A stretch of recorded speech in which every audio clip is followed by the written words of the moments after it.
Elena se movía por la vida con una gracia que muchos envidiaban, una coreografía silenciosa de éxito y serenidad. Su aura, pulcra y luminosa, parecía el reflejo perfecto de las horas que dedicaba a la meditación, a los retiros espirituales y a la lectura de textos milenarios. En su círculo, era la encarnación de la paz, la mujer que había encontrado el equilibrio en un mundo caótico. Su negocio prosperaba. Sus relaciones superficiales eran cordiales y su rutina diaria era una oda a la disciplina y el autocontrol. Cada mañana, antes de que el sol acariciara las cumbres de los edificios, Elena se sentaba en su cojín de meditación, en una habitación impoluta donde solo el incienso y la tenue luz de una vela rompían el silencio. Buscaba la paz, una anhelada liberación de un pasado que, aunque oculto bajo capas de práctica espiritual, aún latía como una herida mal cerrada. La motivación de Elena era pura en su superficie. Quería disolver el dolor, trascender las sombras de eventos antiguos que se negaba a nombrar.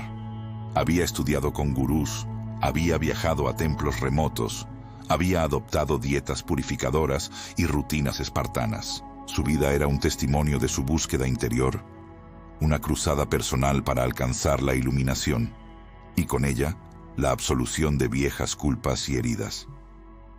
Sin embargo, a pesar de todo el esfuerzo, de cada mantra recitado y cada respiración consciente, una sombra persistía.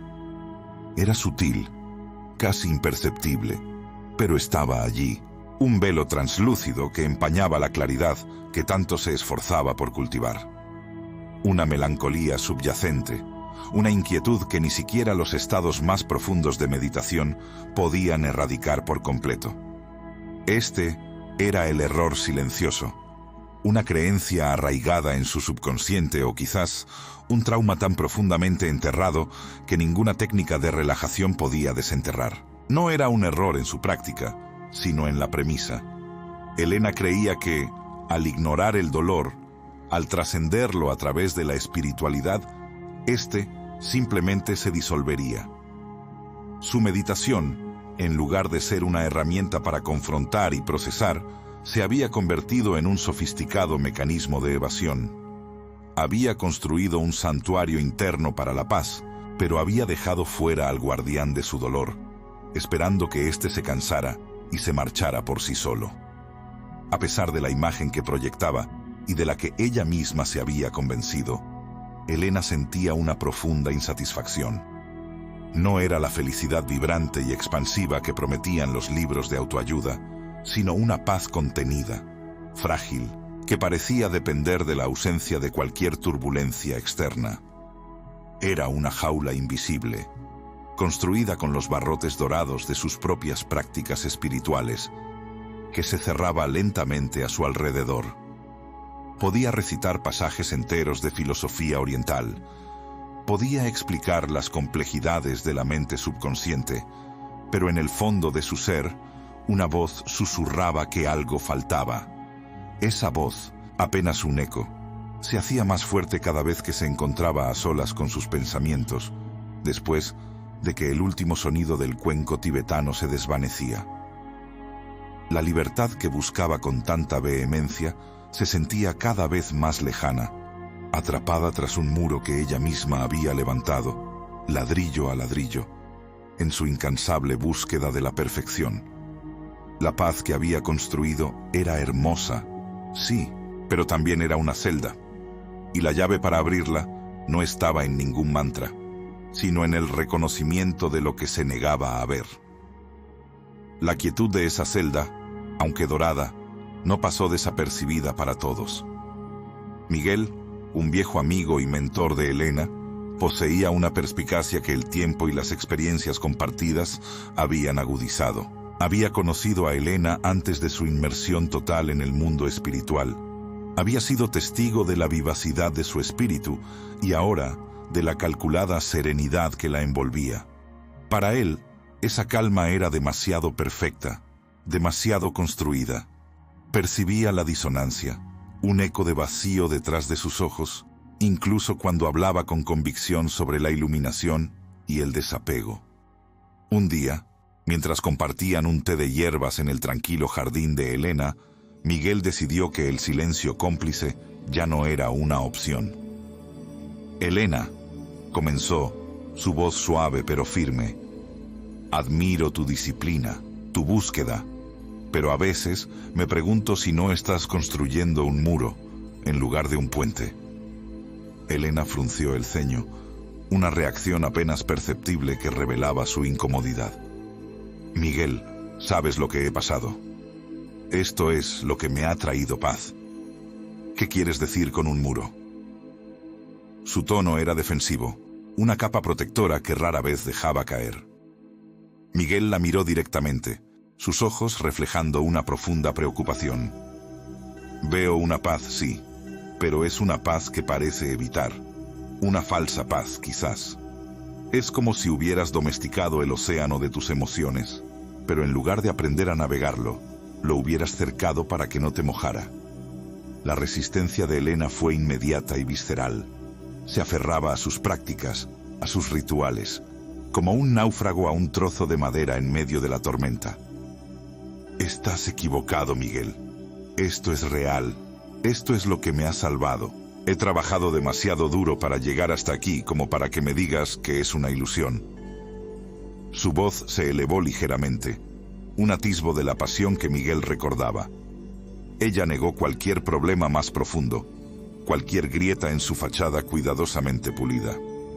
Para Elena, Miguel estaba amenazando la única ancla que tenía, la única forma que había encontrado para mantenerse a flote después de la tormenta. Pero las palabras de Miguel habían golpeado una fibra sensible. A pesar de su negación, un sutil flashback se deslizó en su mente. Una imagen fugaz de un rostro amado, distorsionado por la traición. El eco de una discusión, de palabras hirientes que se clavaron como dagas. Era un recuerdo de la pérdida familiar, de la injusticia, de un abandono que había decidido enterrar bajo capas de mantras y respiraciones conscientes. Era un dolor que había jurado superar, trascender, ignorar hasta que se extinguiera por sí solo. Esos breves destellos, como relámpagos en la oscuridad, confirmaron la verdad incómoda que Miguel intentaba señalar. El dolor no se había ido, solo se había escondido. La confrontación de Miguel, aunque dolorosa, plantó una semilla de duda en el corazón de Elena. Una semilla pequeña, casi insignificante al principio, que ella intentó pisotear con más meditación, con más lecturas espirituales, con más afirmaciones. Pero la semilla había germinado. En los días siguientes, mientras sus ojos permanecían cerrados en profunda concentración, la voz de Miguel resonaba en su mente. ¿Y si él tenía razón? ¿Y si su paz era solo una elaborada forma de evasión? La idea era aterradora, un terremoto potencial bajo los cimientos de su existencia. Elena intentó ignorarla, intentó enterrarla de nuevo bajo la disciplina, pero la duda, una pequeña fisura en su armadura, había comenzado a crecer, prometiendo una tormenta que ninguna meditación podría contener.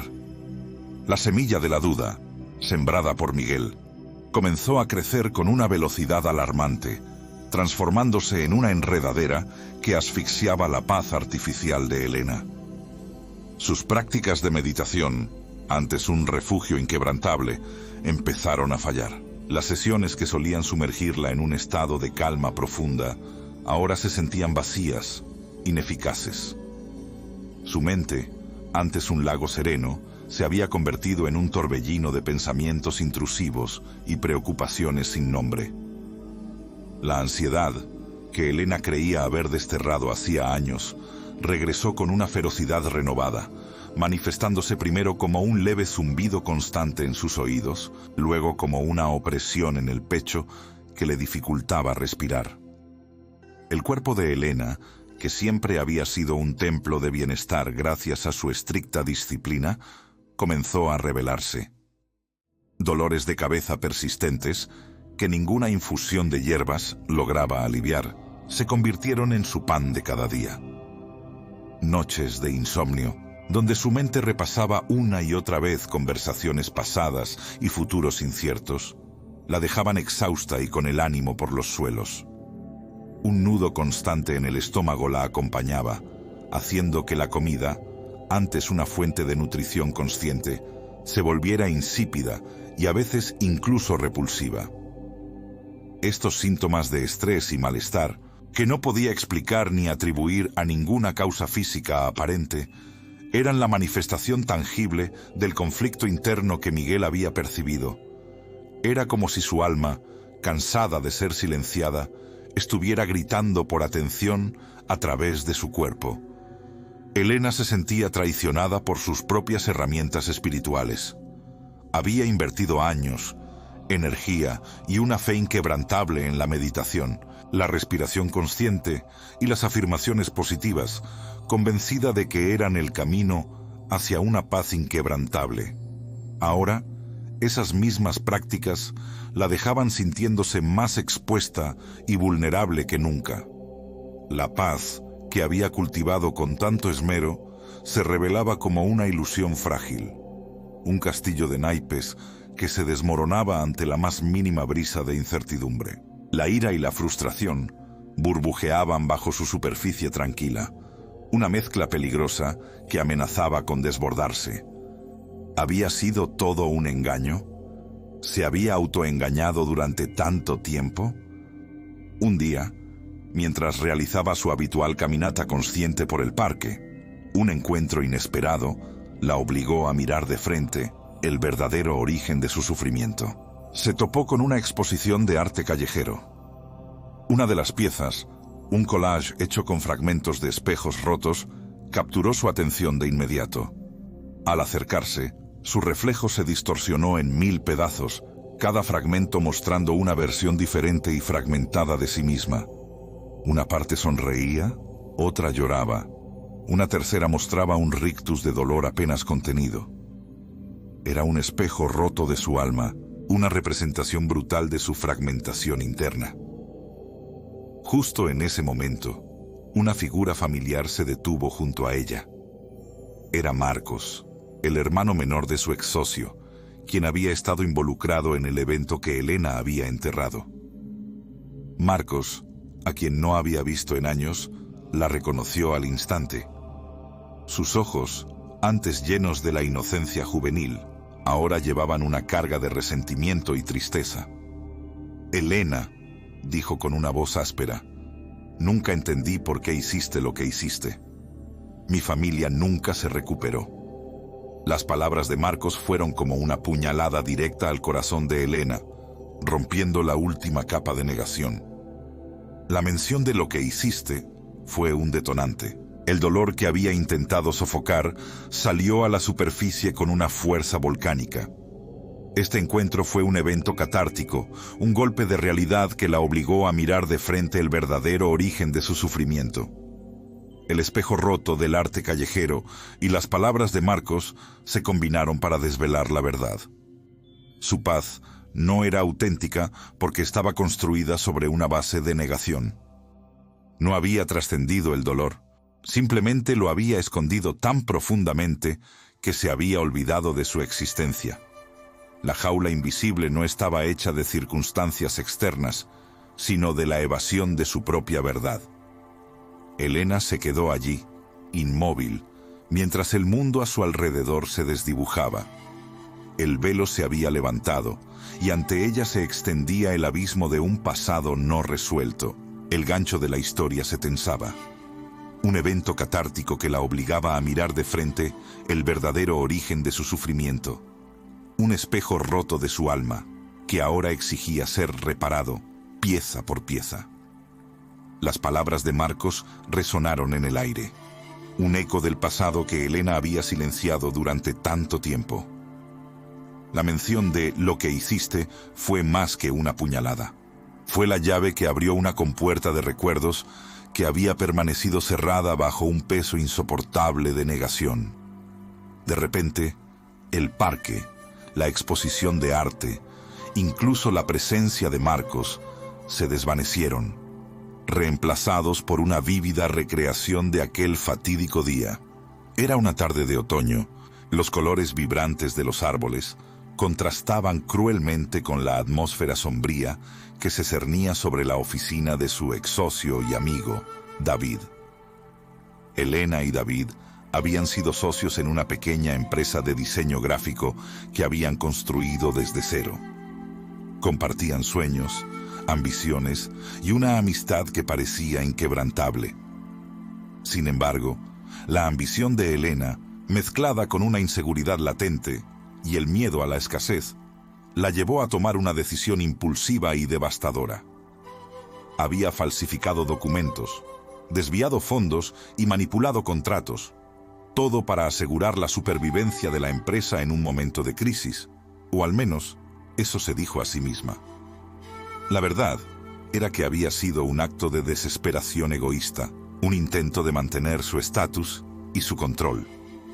Cuando David descubrió el fraude, su reacción no fue de ira, sino de una profunda y desoladora tristeza. Se sintió traicionado en lo más íntimo de su ser. La empresa, su amistad, su confianza, todo se desmoronó. Elena, en un vano intento de salvarse, había culpado a David, sembrando dudas sobre su integridad ante los pocos empleados y clientes que les quedaban. La reputación de David quedó destrozada, su nombre manchado.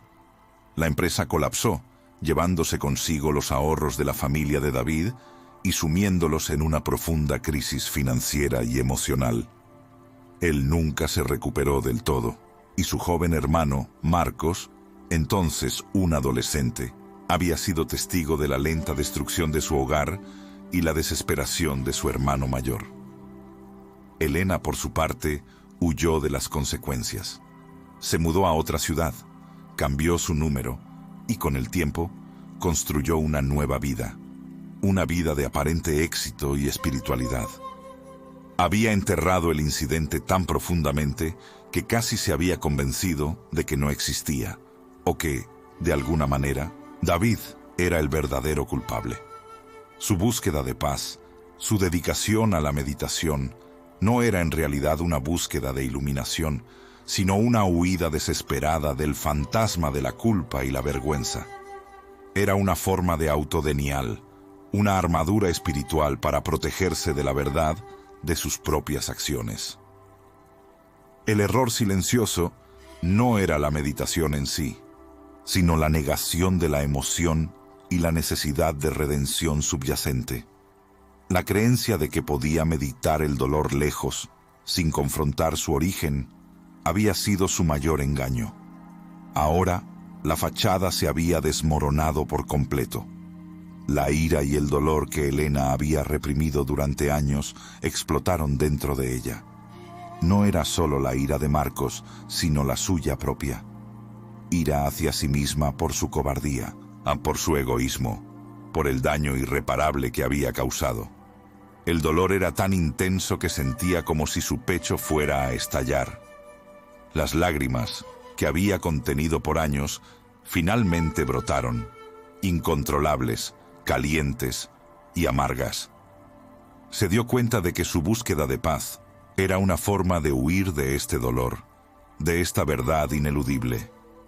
Cada sesión de meditación, cada afirmación positiva, había sido un ladrillo en el muro que construía alrededor de su conciencia. Pero la verdad, como un río subterráneo, siempre encuentra su camino hacia la superficie. La verdad era liberadora, pero también aterradora. Liberadora porque finalmente se veía a sí misma sin el velo de la autojustificación. Aterradora porque ahora se encontraba en una encrucijada. Podía seguir huyendo, o podía enfrentar las consecuencias de sus acciones. Podía buscar la venganza, una forma de equilibrar la balanza que ella misma había desequilibrado. O podía, por primera vez, buscar la verdadera sanación. La imagen de David, su cara de decepción, la persecución de su familia, la mirada de Marcos, todo se arremolinaba en su mente. ¿Cómo se repara algo tan roto? La respuesta no era fácil, y el camino por delante se presentaba incierto y lleno de desafíos. La encrucijada era clara: venganza o redención. La encrucijada, tan nítida y dolorosa, se cernía sobre Helena como una sombra implacable. La tentación de la venganza, de alguna forma de justicia retributiva, comenzó a enraizarse en su mente, disfrazada de un anhelo de equilibrio. ¿Acaso no merecía David pagar por su propia parte en el fracaso, por su ingenuidad, por haber confiado en ella? Una voz insidiosa susurraba que él no era del todo inocente, que su propio descuido había contribuido a la debacle. Podría, pensaba, desenterrar viejas verdades, tergiversar la narrativa, limpiar su propio nombre a expensas del de David. La idea de un contraataque, de manipular la percepción pública, de arruinar lo poco que a David le quedara, se sentía extrañamente reconfortante en su amargura. Era un camino oscuro, pero ofrecía la promesa de alivio, de descargar la carga de la culpa al proyectarla sobre otro. En medio de este torbellino de pensamientos vengativos, Helena recibió una llamada inesperada. Era Miguel. Su voz, siempre serena y fundamentada, fue un bálsamo y una punzada de culpa al mismo tiempo. Él había intuido su tormenta interna. La había llamado no para juzgar, sino para ofrecer un anclaje. «Helena», dijo, su tono impregnado de una compasión que ella no sentía merecer, «sé que estás pasando por un momento difícil. No tienes que enfrentarlo sola. Hay otras formas de encontrar la paz que no implican destruir a otros o a ti misma en el proceso». La mención de destruir a otros golpeó a Helena con la fuerza de un rayo. ¿Estaba Miguel sugiriendo que él sabía la verdad? ¿Que su fachada se había desmoronado por completo ante los ojos de su mentor? La vergüenza la invadió, pero también una pequeña chispa de esperanza. Miguel no la había condenado, solo había ofrecido una mano. Él le habló sobre el verdadero significado del perdón, no como un acto de absolución hacia el otro, sino como una liberación para uno mismo. El resentimiento es como beber veneno y esperar que el otro muera, Helena. Te consume por dentro. El perdón no es para ellos, es para ti. Es soltar la carga que te ata al pasado, la que te impide avanzar. Sus palabras resonaron en el vacío que la ira había dejado. Helena se sentía desgarrada. Por un lado, la dulzura amarga de la venganza la atraía con su promesa de una justicia distorsionada.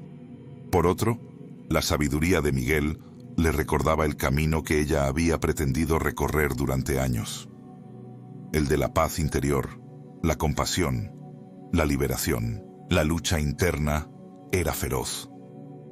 La imagen de David, destrozado por sus acciones, se superponía con la de Marcos, el joven herido que ahora la confrontaba. ¿Podría realmente infligir más dolor, sabiendo el sufrimiento que ya había causado? La tentación era poderosa.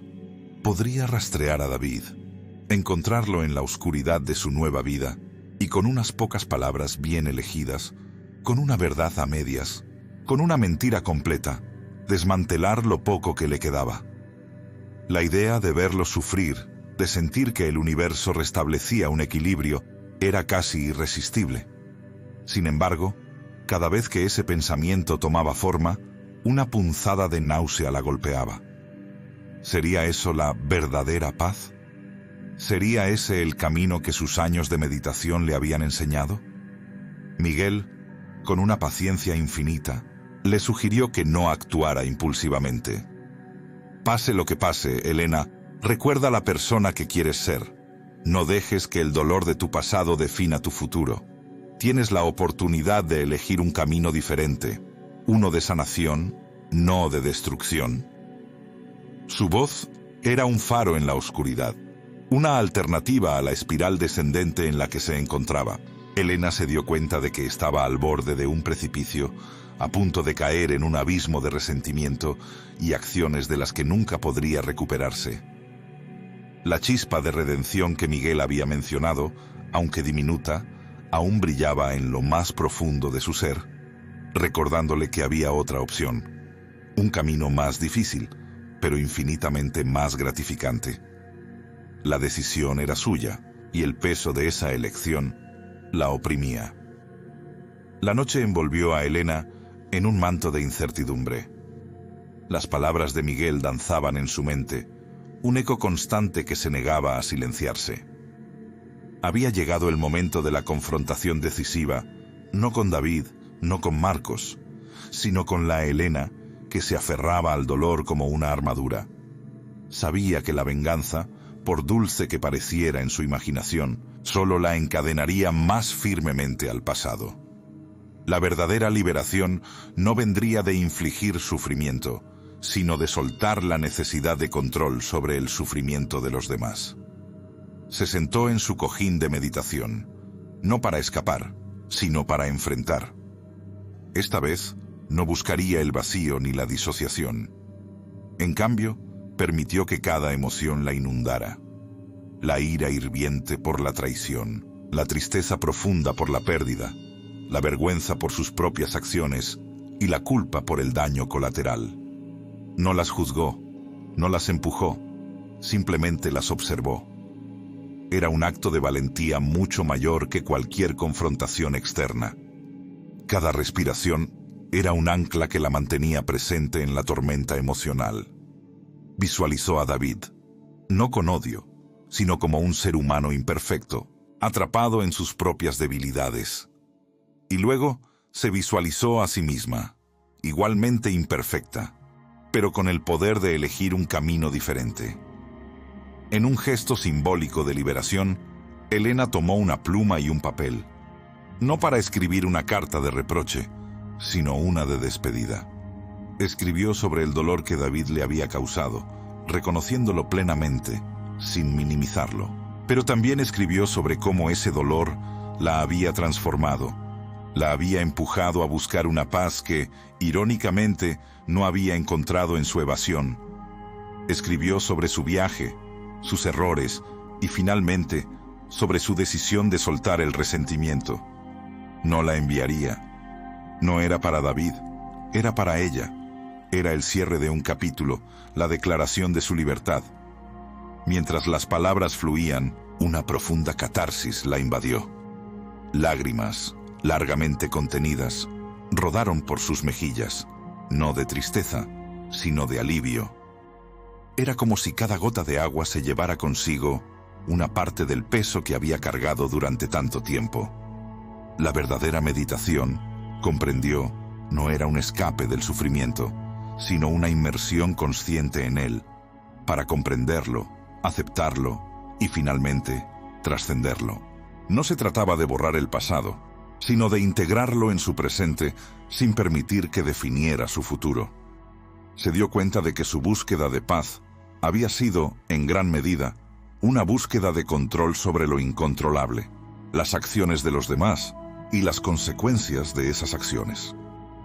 Al liberarse de la necesidad de venganza, no solo soltó a David, sino que se liberó a sí misma. El control que había ejercido sobre David a través de su resentimiento era, en realidad, una cadena que la ataba a él. Al romper esa cadena, encontró una libertad inesperada, una ligereza que nunca antes había experimentado. El resentimiento, ese veneno silencioso, se disipó, dejando espacio para una compasión genuina, primero por sí misma y luego, sorprendentemente, por aquellos que la habían herido. La superación no fue un estallido repentino de euforia, sino una serena sensación de calma y una profunda comprensión. Entendió que la paz no era la ausencia de problemas, sino la capacidad de enfrentarlos con ecuanimidad y amor. El ciclo de dolor, que había amenazado con perpetuarse a través de sus propias acciones vengativas, se rompió en ese instante. Elena había elegido un camino diferente, el de la redención. Había confrontado su sombra, no para destruirla, sino para integrarla, marcando un antes y un después en su existencia. El momento de la verdad había llegado, y ella había elegido la sanación por encima de la autodestrucción, la compasión por encima de la ira.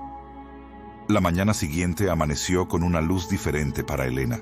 Ya no era la paz forzada y superficial que había buscado a través de la meditación como un escape, sino una serenidad profunda y orgánica que brotaba de su interior.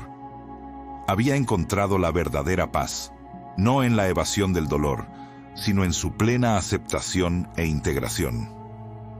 Su práctica meditativa ahora era auténtica, arraigada en la comprensión y la compasión, una herramienta para explorar su mundo interior sin juicios, no un escudo para protegerse de él.